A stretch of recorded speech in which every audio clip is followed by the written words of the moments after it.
কুরবানি ঈদের সময় আসলে মানুষে প্রশ্ন করে হুজুররা, হুজুর কুরবানি সুদগুর ঘুষখোর ওদের লগে কুরবানি দিলে কুরবানি হইব? আরে মিয়া, সুদগুর ঘুষখোর ওদের ঘরে যাই না এক নলা ভাত খাইলে তোমার 7 মণ গু হাওয়া হইব।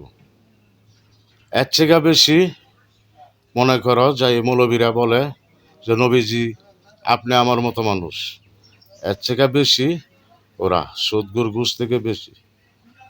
আর ওদের দিয়া গুরু জবাই দিলেও আপনার কুরবানি হবে না। যার যার পশু জবাই দিবেন, নিজে নিজে কুরবানি দিবেন, তাহলে আপনার কুরবানি আল্লাহর দরবারে কবুল হতে পারে। আর নিজের বৃত্তের জানোয়ারটাকে আগে জবাই দেন, তারপর কুরবানি করেন। দেন, আপনার কুরবানি আল্লাহ কবুল করতে পারে।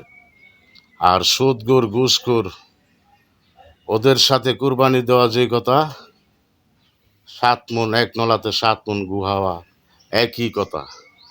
আর এই যাই না যদি আপনি কুরবানি দেন তো শরীকা দেন, তাতে কার কি?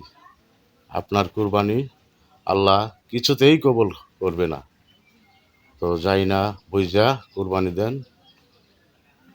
ওদের যার যার কুরবানি নিজে দেওয়া সবচেয়ে উত্তম। তো সুদখোর ঘুষখোর ওদের সাথে শরীকে কুরবানি দেবেন না, একলা কুরবানি দিবেন।